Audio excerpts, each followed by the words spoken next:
雨夜，门铃声急促地响起。林小月从沙发上惊醒，看了眼墙上的时钟，晚上11点半。谁会在这个时候来？她披上外套，透过猫眼往外看，昏暗的灯光下站着一个瘦小的身影，拖着一只破旧的行李箱。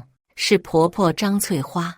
林小月的手停在门把手上，半年前那句决绝的话还在耳边回响：我的钱给谁是我的自由，你们大房别想分一分。现在她怎么会出现在这里？大家好，开始今天的分享之前，希望你能给人间烟火点个订阅，我将会分享更多优质的内容。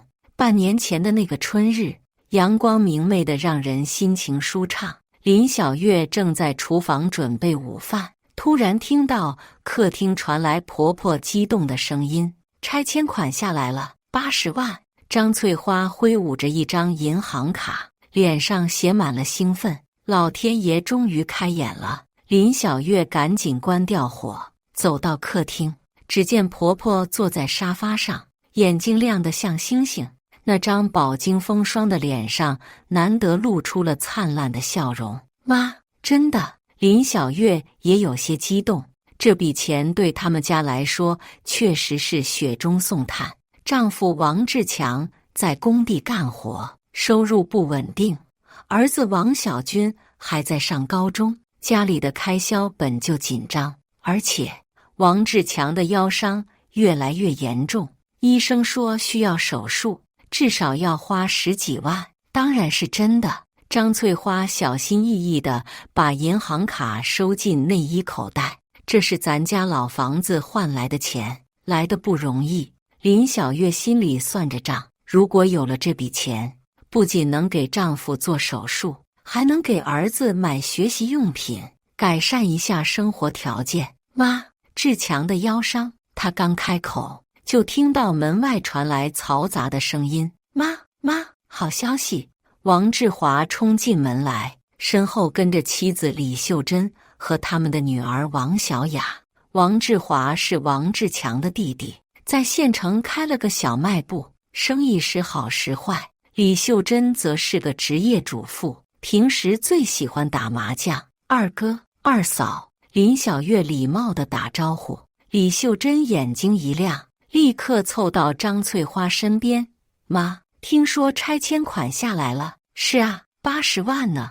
张翠花掩饰不住内心的自豪。太好了！李秀珍拍手叫好。妈，小雅今年要考大学，学费可是个大问题，还有志华的店面租金要涨价，我们正筹钱呢。林小月皱了皱眉头，但没有说话。王志华也凑过来：妈，您看这钱怎么分配？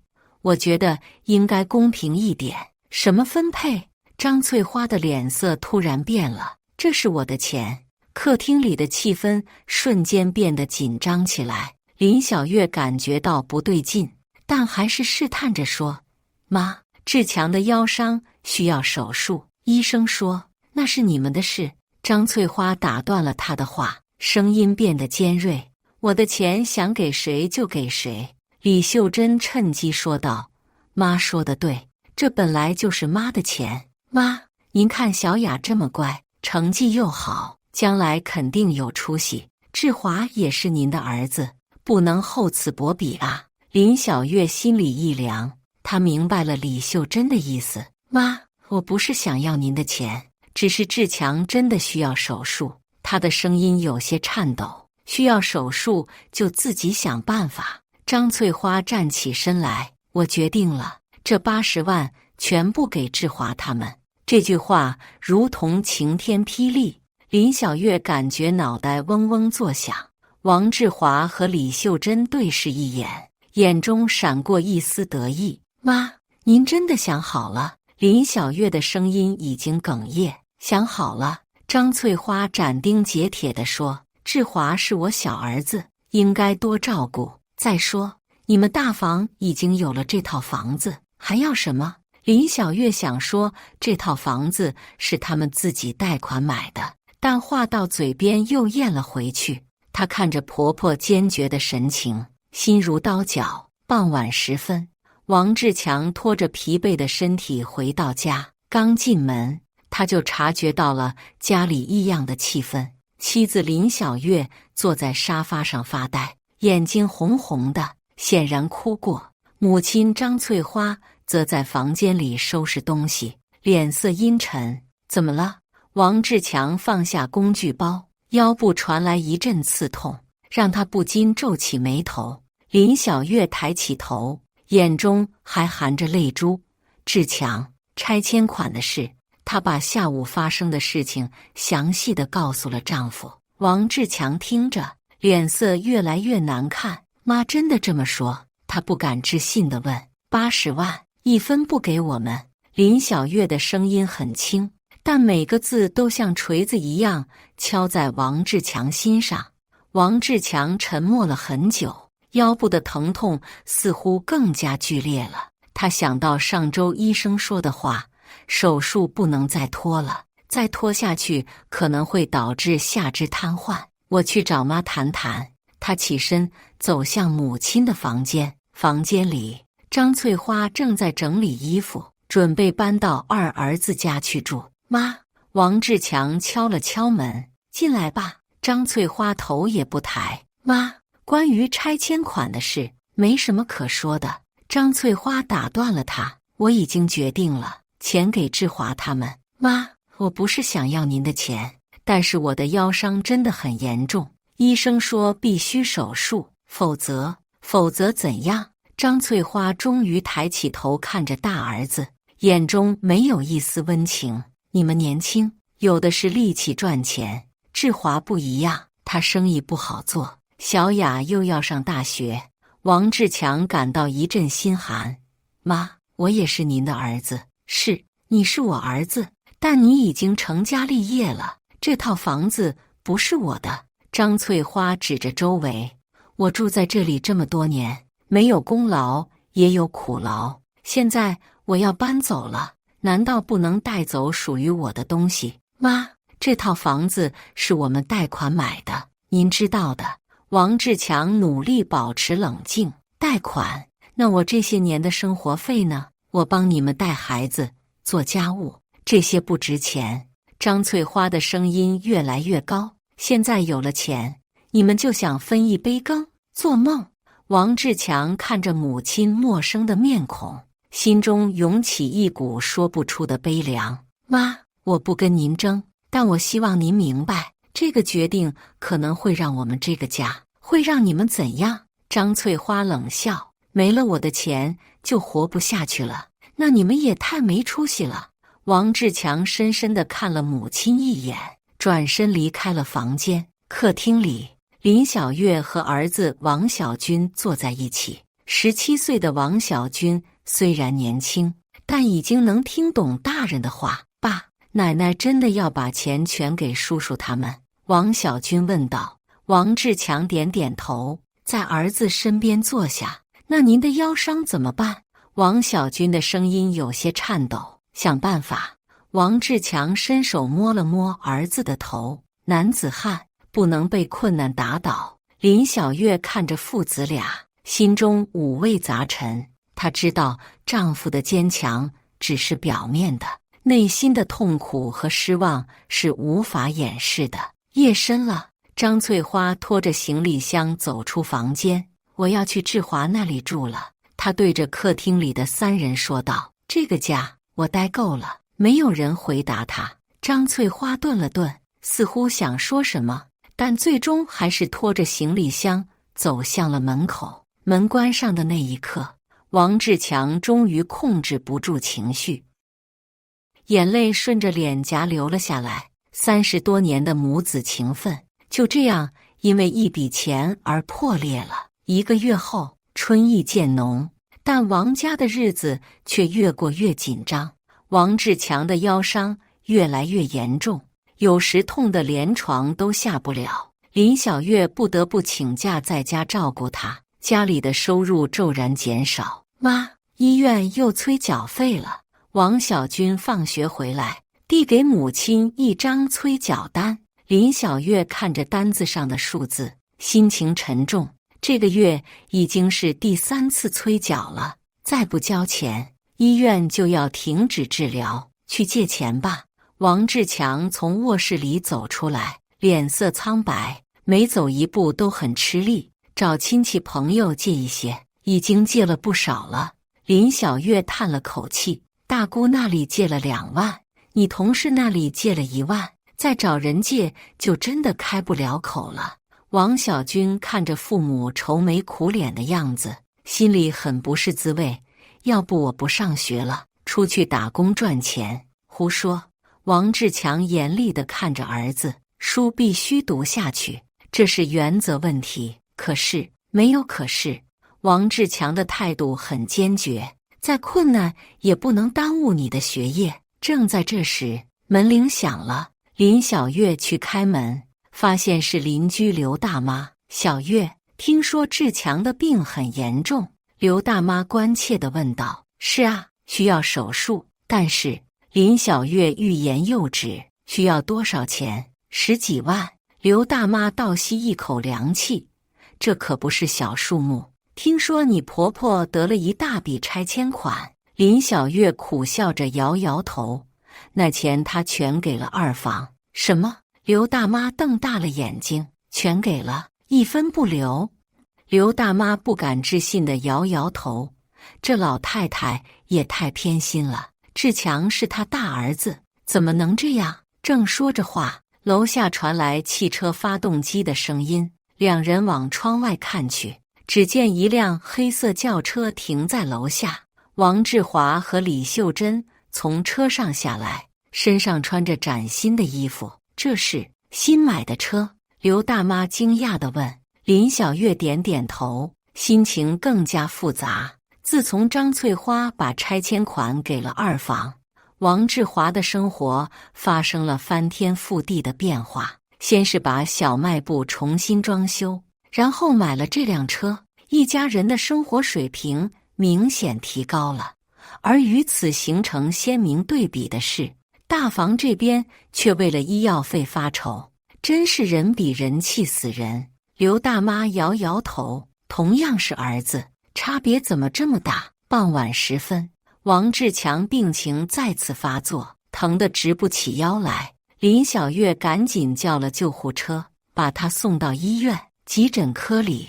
医生检查完王志强的情况后，神情严肃地对林小月说：“必须立即手术，不能再拖了。”医生，我们暂时没有这么多钱。林小月红着眼睛说：“那就想办法筹钱。”医生的语气很急，再拖下去，真的可能会瘫痪。林小月坐在医院的走廊里，看着来来往往的人群，心中充满了绝望。她掏出手机，犹豫了很久，最终还是拨通了张翠花的电话。喂，电话里传来婆婆的声音：“妈，是我，小月，有什么事？”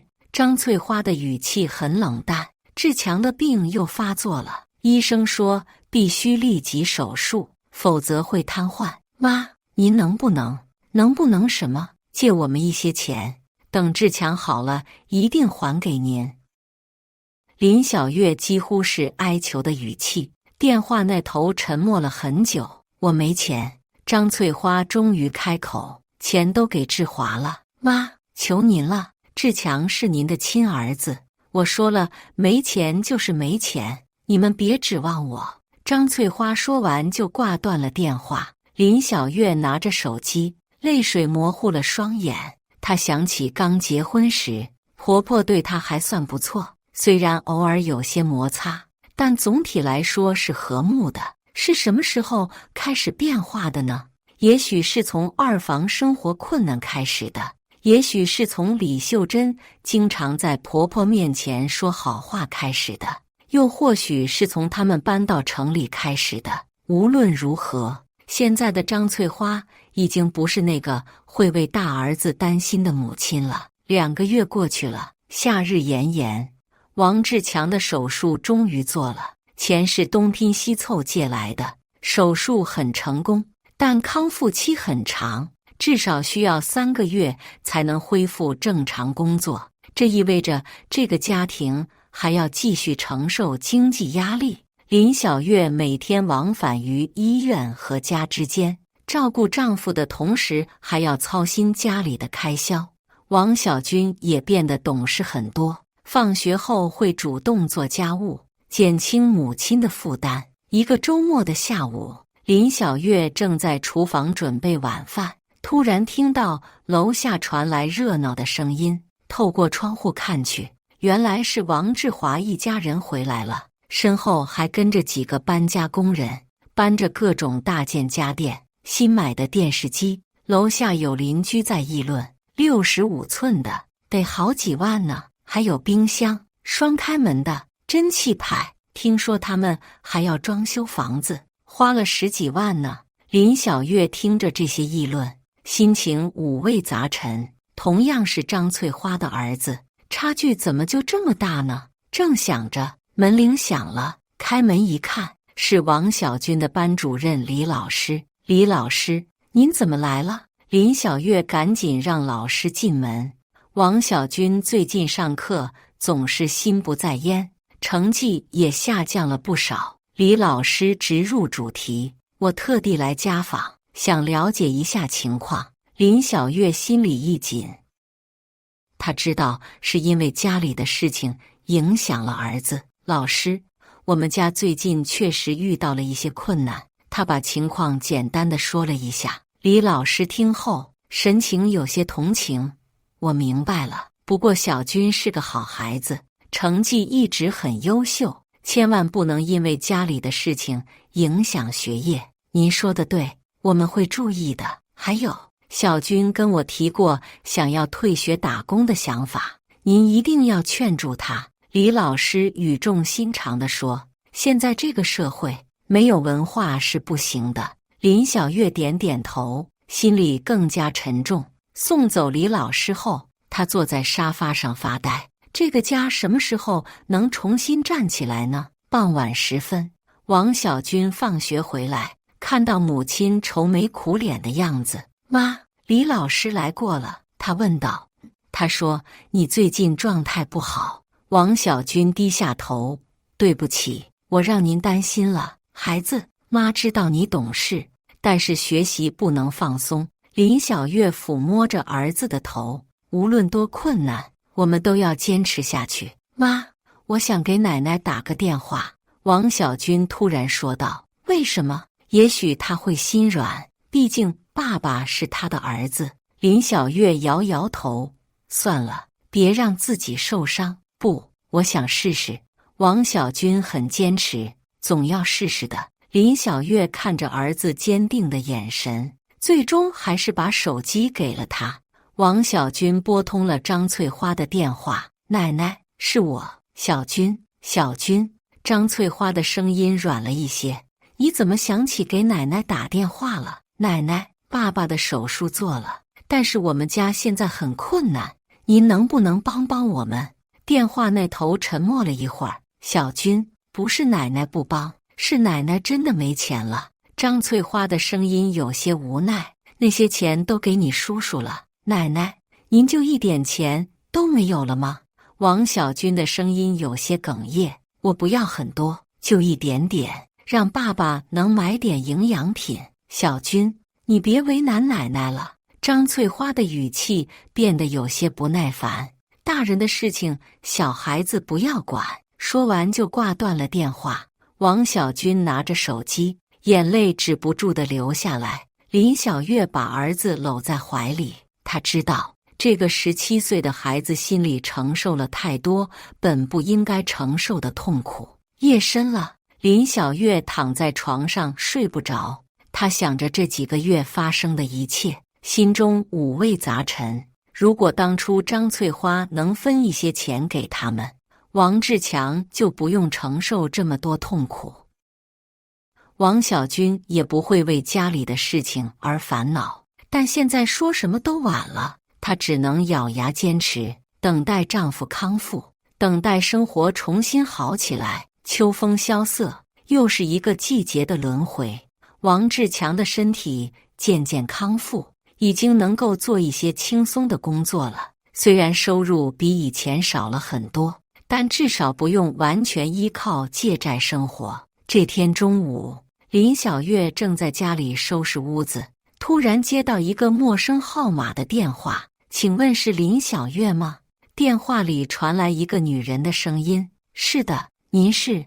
我是社区居委会的工作人员，有件事需要向您了解一下。什么事？林小月有些疑惑。是关于张翠花老人的，她是您的婆婆对吧？林小月心里一紧，她怎么了？她现在的居住情况出了一些问题，家属之间产生了矛盾，我们希望能协调一下，具体是什么情况？工作人员解释说，最近有邻居反映，王志华家里经常传出吵架声，而且张翠花有时候会在楼下哭泣。居委会出面了解情况后，发现是家庭内部矛盾，您看能不能来一趟？我们希望能把这个问题解决好。林小月挂断电话后，心情复杂，她没想到二房那边也会出现问题。下午，她来到了居委会，在一间小会议室里，她见到了王志华、李秀珍，还有满脸憔悴的张翠花。张翠花看到林小月，眼中闪过一丝复杂的情绪，但很快就移开了视线。既然人都来了，我们就开始吧。居委会主任是个50多岁的女人，说话很和气，主要是希望大家能够坐下来好好谈谈，解决家庭矛盾。王志华率先开口：“主任，不是我们不孝顺，实在是妈太难伺候了。”难伺候？林小月看着王志华，怎么难伺候了？李秀珍接话道：“他总是挑三拣四，嫌这嫌那。我们给他买新衣服，他说太花哨；做饭给他吃，他说不合口味。最要命的是，他还总是念叨你们大房的事。我念叨什么了？”张翠花终于开口，声音有些颤抖：“我就是问问志强的身体怎么样了。”这也有错？妈，您不是问问那么简单。王志华的语气很不耐烦。您总是说后悔把钱全给了我们，说应该留一些给大哥治病，这话让我们怎么想？林小月听到这里，心中涌起一阵复杂的情绪。原来婆婆心里也是有大房的，我确实后悔了。张翠花突然提高声音：“我后悔把钱全给了你们。志强是我大儿子，他生病了，我却1分钱都不给，我对不起他。”会议室里一时间安静下来，居委会主任看看这个，看看那个，试图缓解紧张的气氛。都是一家人，有什么话不能好好说呢？主任，我们真的尽力了。李秀珍开始倒苦水，妈的脾气越来越怪，动不动就发火，前几天还摔坏了我们家的花瓶，那可是我们新买的。摔花瓶？林小月看向张翠花，张翠花低着头，像个做错事的孩子。我不是故意的，是不小心碰倒的，不小心。王志华冷笑：“妈，您自己说，是不是因为我们不同意您给大哥寄钱，才故意摔的？”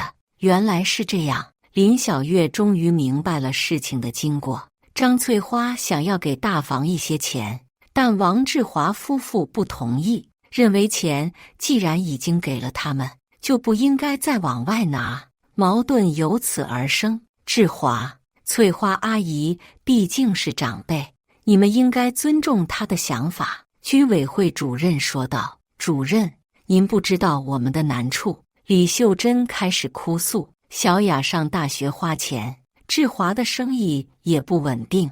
妈要是把钱给了大房，我们的日子就没法过了。可是志强生病，生病是他们的事。王志华打断了主任的话：“妈的钱已经给我们了，就不能再变了。”张翠花听到这话，眼泪顺着脸颊流了下来。她终于明白了，在小儿子眼里，他的价值只是那80万拆迁款，钱给了他就没有用处了。志华，你怎么能这样说话？林小月看不下去了。不管怎么说，妈都是你们的母亲，她是我们的母亲不错，但钱的事情不能变。王志华态度坚决，要么妈好好在我们家住着，要么怎样？张翠花抬起头，眼中满含泪水，要么您去别的地方住。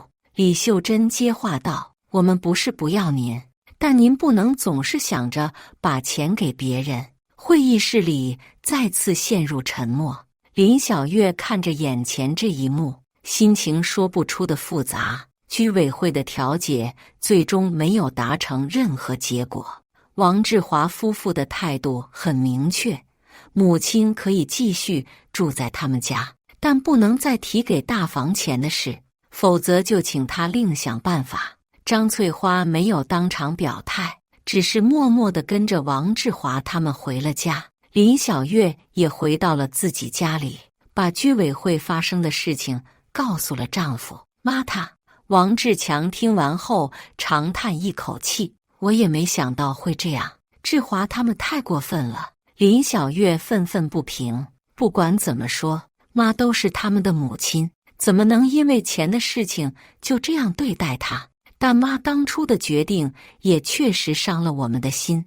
王志强的语气很平静，经历了这么多事情，他已经看淡了很多，现在他后悔了，可事情已经这样了，那我们怎么办？顺其自然吧。王志强摇摇头，我们自己的生活都还没有完全稳定下来。接下来的几天里，林小月总是心神不宁，她一边担心婆婆的情况，一边又为自己家的经济状况发愁。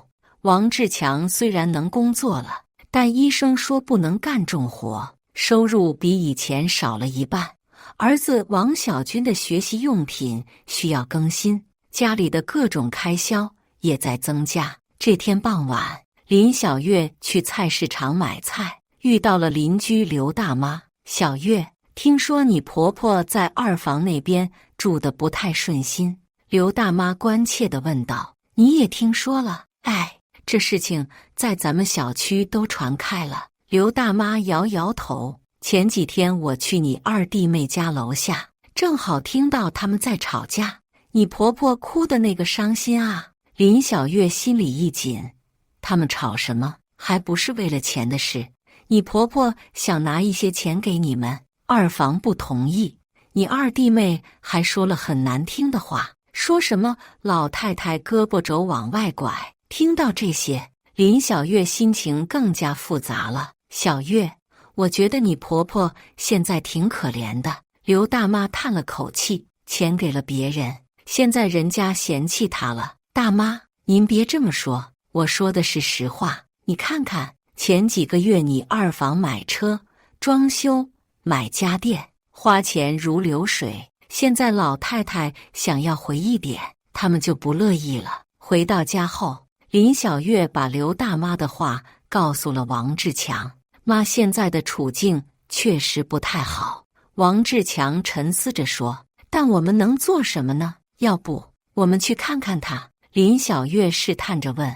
王志强犹豫了一下，去看可以，但其他的我们真的帮不了。第二天是周末，林小月和王志强来到了王志华家，开门的是李秀珍。看到他们很意外，哟，大哥大嫂怎么来了？来看看妈。王志强说道，妈在房间里呢，你们进去吧。李秀珍的态度有些冷淡，来到张翠花的房间，只见她正坐在床边发呆，看上去比几个月前苍老了很多。妈，王志强轻声叫道。张翠花抬起头，看到大儿子和大儿媳妇，眼中闪过一丝惊喜，但很快又暗淡下来。你们怎么来了？她的声音有些颤抖。来看看您。林小月走上前，发现婆婆明显瘦了很多。妈，您身体还好吗？好，挺好的。张翠花勉强笑了笑，但眼中的疲惫掩饰不住。房间里的气氛有些尴尬，三个人都不知道说什么好。最终还是王志强开口，妈，如果您在这里住得不舒服，我住得挺舒服的。张翠花赶紧说道，志华他们对我很好，但他的眼神却告诉了王志强和林小月真实的情况。这时，客厅里传来李秀珍的声音：“妈，您的那些想法就别再有了，钱的事情已经定了，不能再变了。”张翠花的脸色变得更加苍白。林小月看着婆婆的样子，心中涌起一阵同情。深秋的夜晚，雨水敲打着窗户，发出单调而忧伤的声音。林小月正在整理家务，王志强在看电视，王小军在房间里做作业。这个家虽然还有很多困难，但至少是温暖的。突然，门铃急促地响起来。这么晚了，谁还会来？王志强疑惑地说。林小月透过猫眼往外看，昏暗的灯光下站着一个瘦小的身影，拖着一只破旧的行李箱。是张翠花。妈！林小月惊讶地开门。您怎么？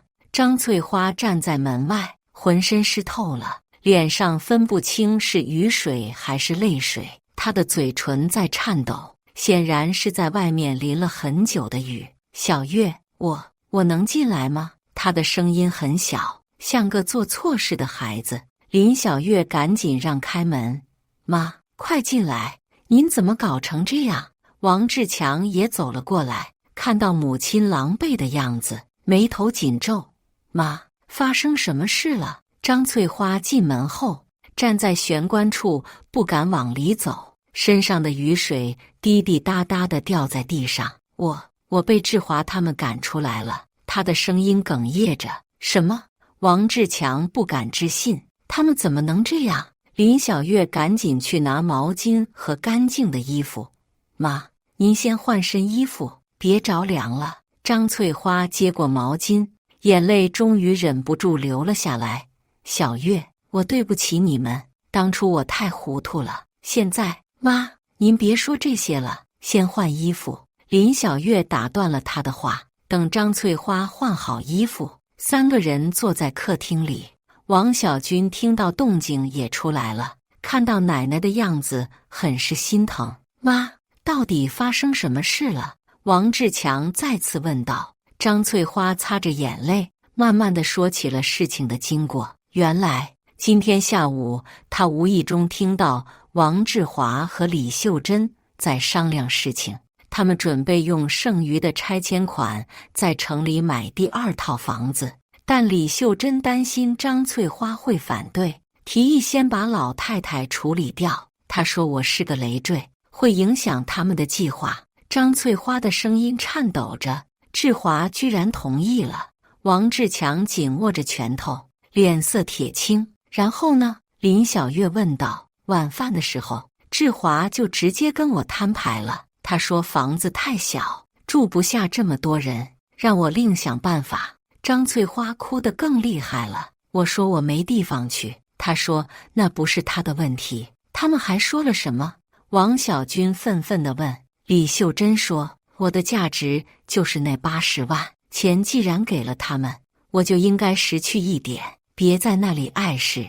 张翠花的声音充满了绝望。她还说，如果我不走，他们就要报警说我无理取闹。客厅里一片寂静，只有雨声在窗外持续。妈，您不用难过，他们不要您，我们要。王小军走到奶奶身边，拉住了她的手。张翠花看着孙子，眼中闪过一丝温暖，但很快又暗淡下来。小军，奶奶对不起你们家，当初要是……妈，过去的事就别提了。王志强沉声说道。现在最重要的是，您要在哪里住？林小月看看丈夫，又看看婆婆，心情很复杂。她当然愿意接纳婆婆，但现实的问题是，他们家本来就不宽裕，多一个人的开销对他们来说是个不小的负担。而且半年前的那些话还深深地刺痛着她的心。但看着眼前这个可怜的老人，她又怎么能拒绝呢？妈，您就住在我们家吧。林小月最终开口说道。家里虽然条件不好，但总有您一个位置。张翠花听到这话，泪如雨下。小月，你真的愿意收留我？您是志强的母亲，也是小军的奶奶，我们当然要照顾您。林小月的语气很平静，但心中五味杂陈。妈，您放心住下吧。王志强也表态了，虽然我们家条件不好，但总比在外面好。张翠花拉住林小月的手，哽咽着说：小月，我知道我以前对不起你们，但我现在真的知道错了，我会改的，我会努力弥补的。林小月点点头，心想有些伤害是无法完全弥补的，但既然事情已经这样了，还是要往前看。夜深了，他们安排张翠花住在小军的房间，小军则在客厅打地铺，躺在床上。林小月听着外面的雨声，思绪万千。从今天开始，这个家又要发生变化了。她不知道这个变化会带来什么，但她知道，作为一个女人，她必须撑起这个家。张翠花住进大房已经1个月了，这个月里，她像变了个人似的，每天天不亮就起床，抢着做家务，生怕给这个家增加负担。她把王小军的衣服洗得干干净净，把家里收拾得一尘不染，还学会了做一些新菜式。奶奶，您歇歇吧，这些我来做。王小军看着奶奶忙碌的身影，有些心疼。没关系，奶奶闲着也是闲着。张翠花擦着汗说：能为这个家做点事，奶奶心里踏实。林小月在一边看着，心情复杂。她能感受到婆婆想要弥补的诚意，但心中的那道坎还是难以完全跨越。这天下午，张翠花突然对林小月说：小月，我想找个工作。工作？林小月很惊讶。妈，您都这个年纪了，还找什么工作？我不能白吃白住，总要为这个家做点贡献。张翠花的态度很坚决。我听说社区有招保洁员的，我想去试试。妈，您身体能行吗？能行。张翠花拍拍胸脯，我身体好着呢，干点活没问题。王志强下班回来，听说这事，也有些意外。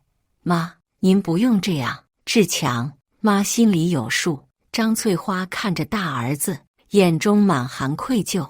妈以前做错了事，现在想要补偿你们。最终，王志强和林小月还是同意了张翠花去找工作。几天后，张翠花真的在社区找到了一份保洁员的工作，每天早上6点到10点，下午2点到5点，月薪2000块。2000块，张翠花拿着聘用通知，高兴得像个孩子。我有收入了。看着婆婆兴奋的样子，林小月心中涌起一阵酸楚。这个70岁的老人，为了证明自己的价值，竟然要去做保洁员。妈，钱您自己留着花吧。林小月说道。不行。张翠花摇头，这钱要交给家里，补贴家用。从那以后，张翠花的生活变得更加忙碌，每天早出晚归，回来还要帮忙做家务，有时候累得腰酸背痛，但她从来不抱怨。王小军看着奶奶的变化，心里很感动。奶奶，您这样太辛苦了。不辛苦，奶奶喜欢这样。张翠花摸着孙子的头，只要能为这个家做贡献，奶奶就高兴。这天晚上，林小月正在厨房洗碗，张翠花走了进来。小月，我有话想跟你说。她的表情很严肃。妈，您说。我知道你心里还有疙瘩，我不怪你。张翠花的声音很轻。当初我确实做错了，伤了你们的心。林小月停下手中的活，转身看着婆婆。我现在才明白，什么是亲情，什么是良心。张翠花的眼中闪着泪光。志华他们在我有用的时候捧着我，没用了就一脚踢开，而你们在我最困难的时候收留了我。妈，让我说完。张翠花摆摆手，我知道我现在说什么都晚了。那80万也要不回来了。但我想告诉你，从今以后，我会把这里当成我真正的家，会把你当成我真正的女儿。听到这话，林小月的眼眶湿润了。妈，其实我也有不对的地方。当初您做决定的时候，我应该多理解您的想法。不是我糊涂。张翠花摇头，我被他们迷了心窍，忘了什么是对的，什么是错的。两个女人在厨房里相视而泣，多年的隔阂在这一刻悄然消解。外面，王志强和王小军正在看电视，听到厨房里的声音，父子俩对视一笑。这个家终于要真正团结起来了。冬日的阳光透过窗户洒进客厅，温暖而明亮。张翠花正在厨房里准备午饭，她现在已经完全适应了这个家的生活节奏。3个月的保洁员工作让她更加健康，人也变得更加开朗。奶奶，我回来了。王小军推门而入，手里拿着一张纸。小军，你看起来很高兴，什么事这么开心？张翠花笑着问。奶奶，我的成绩单。王小军兴奋地挥舞着纸张。我又考了全班第1，真的，让奶奶看看。张翠花赶紧擦干手，接过成绩单仔细看着。语文92，数学96，英语94。我的乖孙子，真棒。王志强和林小月下班回来，看到这温馨的一幕，心中暖流涌动。爸爸妈妈，我们班主任说我很有希望考上重点大学。王小军兴奋地向父母汇报。好好好。王志强虽然疲惫，但脸上满是欣慰。儿子争气，爸爸再累也值得。对了，妈，我今天领工资了。张翠花从围裙口袋里掏出一叠钱，这个月的工资全部交给家里。妈，您留一些自己花吧。林小月说道。我一个老太婆能花什么钱？张翠花摆摆手，家里正是用钱的时候。小军马上要高考了，需要补课，这些都要钱。正说着话，门铃响了。林小月去开门，发现是王志华和李秀珍，两人脸色都不太好看。二弟妹，你们怎么来了？林小月客气地问道。王志华和李秀珍进门后，看到张翠花在厨房忙碌，神情有些复杂。妈，王志华叫了一声。张翠花回过头，看到小儿子，脸色瞬间冷了下来。你们来干什么？妈，我们来接您回家。李秀珍赶紧说道，脸上挤出笑容。回家？张翠花冷笑。我的家不是在这里吗？王志华尴尬地说。妈，之前的事是我们不对，我们现在想明白了，您还是我们的母亲，应该跟我们住。是啊，妈，我们错了，您原谅我们吧。李秀珍也跟着说。张翠花看着他们，眼中没有一丝温情。你们怎么突然想起来接我了？是不是又有什么事？王志华和李秀珍对视一眼，最终还是王志华开口。妈，我们需要您的帮助。什么帮助？小雅在大学里谈恋爱了，对方家要彩礼30万，我们现在手头紧，想看看您这边有没有什么办法。客厅里一片寂静，张翠花盯着小儿子看了很久，然后哈哈大笑起来。你们以为我手里还有钱？妈，您在这里住了这么久，肯定攒了一些钱。李秀珍试探着说。攒钱？张翠花指着自己，我一个保洁员，1个月2000块工资，还要交给家里补贴家用，我哪来的钱？保洁员？王志华惊讶地看着母亲。妈，您去做保洁员了？是啊，我去做保洁员了。张翠花的语气很平静。我要用自己的劳动为这个家做贡献。李秀珍脸色变了。妈，您一个老太太去做保洁员，这不是丢我们的脸吗？丢脸？张翠花的声音提高了。我靠自己的劳动吃饭，哪里丢脸了？倒是你们，拿了我的钱就翻脸不认人，这才叫丢脸。妈，您别这样说。王志华想要辩解，我说错了吗？张翠花打断了他，80万拆迁款，你们一分不给你哥哥，现在又来找我要钱，你们的良心被狗吃了吗？王志强看着弟弟一家，心中五味杂陈。他走上前去，志华，小雅的事我们也帮不了，你们还是另想办法吧。大哥，我们真的没办法了。王志华带着哭腔说，那女方家不降价，小雅又死活要嫁给那个男的，那也不关我们的事。王志强的态度很坚决，妈已经把所有的钱都给了你们，我们这边是真的没有钱。李秀珍看事情不成，脸色立刻变了。行，你们一家都是白眼狼，妈，您跟着他们受苦，迟早会后悔的。我不会后悔。张翠花斩钉截铁地说，我在这里过得很好，很踏实。王志华和李秀珍气冲冲地离开了，客厅里重新安静下来。张翠花坐在沙发上，看着王志强一家3口，心中满是温暖。妈，您做得对。林小月走过去，拉住了婆婆的手。小月，谢谢你们收留我，让我明白了什么是真正的家。张翠花眼中含着泪，但脸上满是笑容。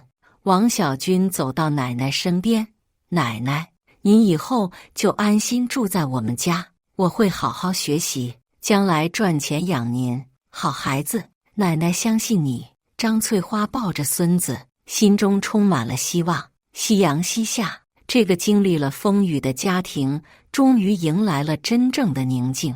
有些路要走错了才知道对的方向在哪里，有些情要失去了才明白珍贵，但只要还有机会，就永远不算太晚。